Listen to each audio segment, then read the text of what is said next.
सूरज अपनी पत्नी प्रिया और माँ बाप के साथ गांव में रहता था।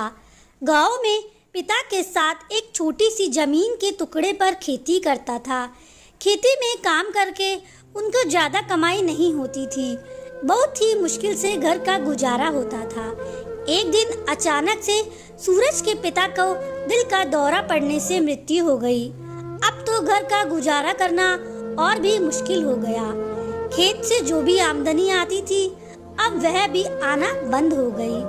अब सूरज अपनी पत्नी और माँ को लेकर शहर में आ गया कि शायद यहाँ कोई काम मिल जाए और वह अपने घर का गुजारा कर सके।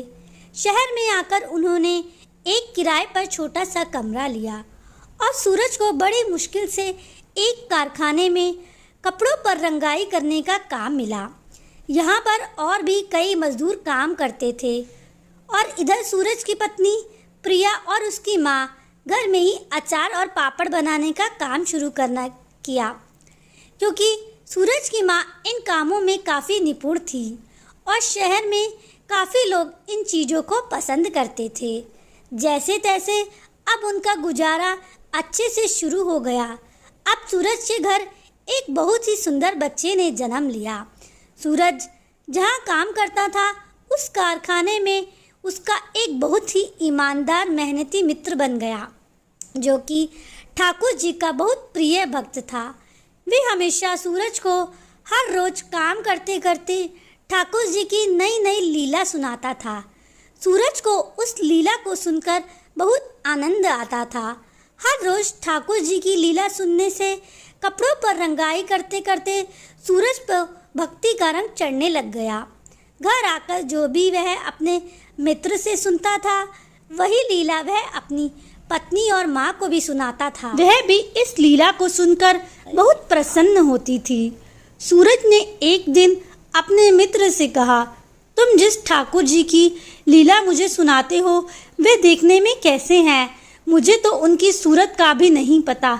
उनके दर्शन कब करवाओगे? तो उसका मित्र बोला, मैं कल ही तुम्हारे लिए ठाकुर जी का एक चित्रपट लेकर आता हूँ।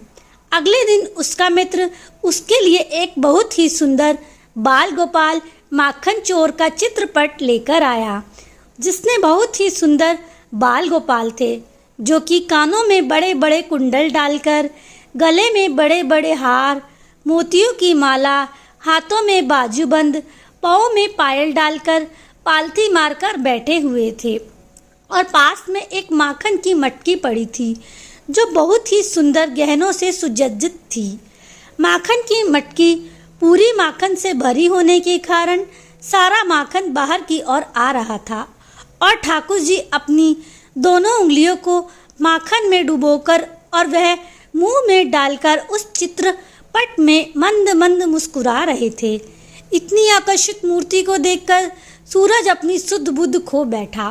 वह चित्रपट को लेकर अपने घर गया और उसने एक जगह को साफ करके नीचे साफ कपड़ा बिछाकर चित्रपट को अपने घर में रख दिया और अपनी पत्नी को बोला, यह देख, जिनकी लीला मैं तुम्हें रोज सुनाता हूँ यही वही बाल गोपाल हैं।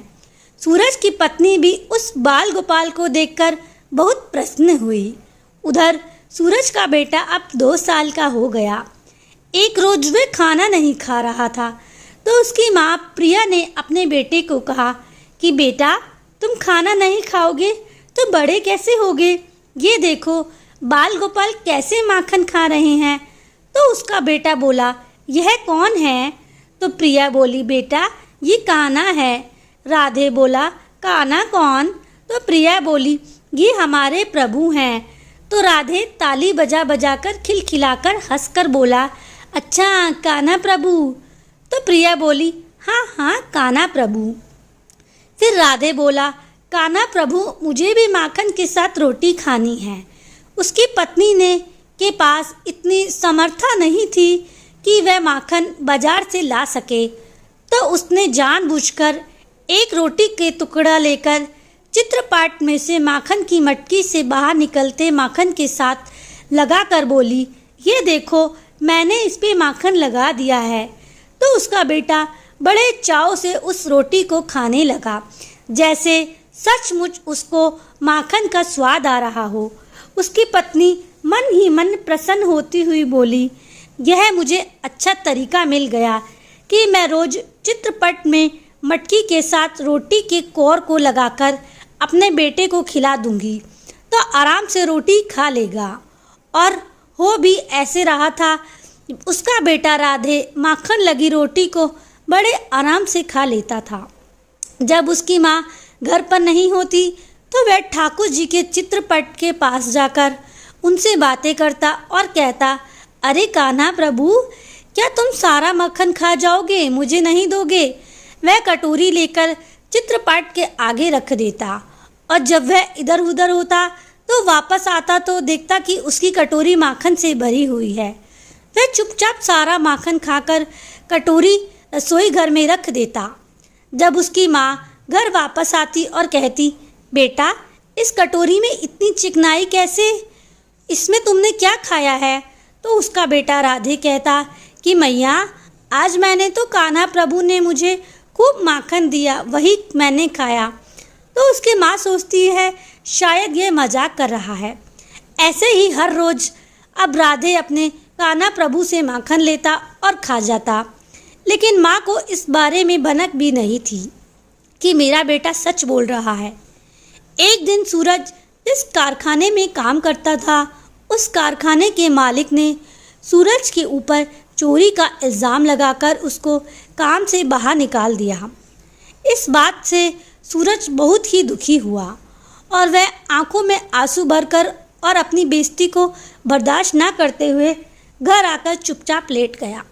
उसकी पत्नी ने उसको बहुत पूछा कि क्या हुआ, तो वह फूट फूट कर रोने लगा और उसने सारी बात बताई कि मेरी कोई भी गलती नहीं, लेकिन मेरे मालिक ने चोरी का इल्ज़ाम लगाकर मुझे काम से निकाल दिया। उसकी पत्नी ने कहा, कोई बात नहीं, ये बाल गोपाल सब ठीक कर देंगे। जब से बाल गोपाल प्रिया के घर आए थे, प्रिया का अपने बेटे के साथ साथ उस गोपाल के साथ भी बहुत मोह पड़ गया था। वह आते जाते बाल गोपाल को प्यार करती थी, जैसे कि अपने बालक को करती थी। अगले दिन अचानक से किसी ने दरवाज़ा खटखटाया। प्रिया ने जाकर दरवाज़ा खोला तो उसकी सास ने देखा कि उसके गांव से एक आदमी उनसे मिलने के लिए आया है और उसने उनसे कह रहा है कि आपके पिताजी ने हमारे घर के पीछे एक ज़मीन का टुकड़ा लिया था, जो कि हम दोनों ने मिलकर लिया था। अब मैंने वह ज़मीन का टुकड़ा बेच दिया है और आपके हिस्से में 5 लाख रुपए आए हैं, मैं आपको देने आया हूँ।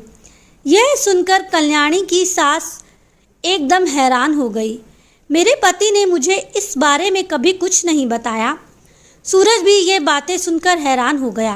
पिताजी ने इस बारे में हमें कभी नहीं बताया, लेकिन जब उस आदमी ने सौगंध से कहा कि यह आपके हिस्से के पैसे हैं, आपको लेने ही पड़ेंगे, तो सूरज और उसकी पत्नी ने चुपचाप पैसे अपने पर्स में रख लिए। सूरज और उसकी पत्नी को रात भर नींद न आई कि यह कैसे हो सकता है, लेकिन फिर भी वह ठाकुर जी को धन्यवाद करते हुए उन्होंने उन पैसों को घर में अचार और पापड़ बनाते थे, उनकी दुकान अपने घर के पास कुछ ही दूरी पर किराए पर ले ली।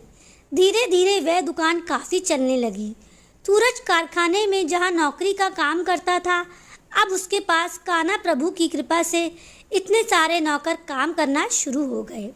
एक दिन अचानक से एक आदमी उसके पास पैसे मांगने आया और उससे सूरज ने कहा, भाई तुम कहाँ से आए हो? तो उसने कहा कि मैं शहर के पास लगते गांव से आया हूँ। तो सूरज ने कहा, मैं भी उस गांव में रहता था। तभी उसने अचानक से पूछा कि हमारे गांव के एक मनोहर लाल रहता था, वह कुछ दिन पहले ही हमारे पास आया था और उसने जो ज़मीन बेची है वह हमारा हिस्सा हमें देने आया। यह सुनकर जो आदमी गांव से आया था हैरान हो गया। बोला, भैया ये कैसी बातें कर रहे हो? उन मनोहर लाल को तो गुजरे हुए काफ़ी साल हो गए। अब सूरज ने कहा कि तुम किस मनोहर लाल की बात कर रहे हो? उसी आदमी ने कहा, वही मनोहर लाल जो आपके घर के पास ही रहता था। तो सूरज ने कहा, हाँ हाँ, तो मैं भी उस आदमी को बात कर रहा हूँ। उसको गुजरे हुए तो बहुत साल हो गए। उस गांव में तो ज़मीन की कीमत कुछ भी नहीं है। आप 5 लाख की बात कर रहे हो? उस गांव में तो ज़मीन की कीमत 5,000 भी नहीं है। यह सुनकर सूरज एकदम से हक्का बक्का रह गया। तो वह फिर कौन थे जो हमें पैसे देने आए थे? वो जल्दी जल्दी भागकर अपने घर गया और जाकर सारी बात अपनी पत्नी को बताई। पत्नी भी यह सुनकर हैरान हुई। तभी अचानक से उनका ध्यान ठाकुर जी के चित्रपट पर गया। यह देखकर हैरान हो गए। उस चित्रपट में जितनी भी गहने ठाकुर जी ने डाले थे और जिस गहनों से माखन की मटकी सोने के गहनों से सजी थी, आज वो मटकी बिल्कुल गहनों के बिना थी और ठाकुर जी के गले, हाथ और कानों में जो गहने थे वह भी नहीं थे। अब सूरज और उसकी पत्नी प्रिया एक दूसरे का मुंह देखकर हैरान हो रहे थे और तभी उन दोनों की आंखों से अश्रु की धारा बह निकली और वह दोनों ठाकुर जी के चरणों में जाकर बैठकर बोले, अरे लाला, धन्य हो तुम जो अपने भक्तों को दुखी ना देखकर तूने अपने अंग पर लगे हुए सारे गहनों को बेच दिया। आज सूरज और उसकी पत्नी के पास इतने पैसे हो चुके थे कि वह जल्दी जल्दी से बाजार गए। जो गहने ठाकुर जी के ऊपर चढ़े हुए थे वे दोबारा लेकर उस चित्रपट पर चढ़ा दिए। ठाकुर जी को लाख लाख धन्यवाद करने लगे। प्रभु, जैसे आपने हमारी लाज रखी है, हमारे बुरे वक्त में हमारा साथ दिया, वैसे ही अपने हर भक्तों की लाज रखना। ऐसी ही कृपा दृष्टि हम सब पर बनाए रखना ताकि हमारा पूर्ण विश्वास आप पर सदा बना रहे।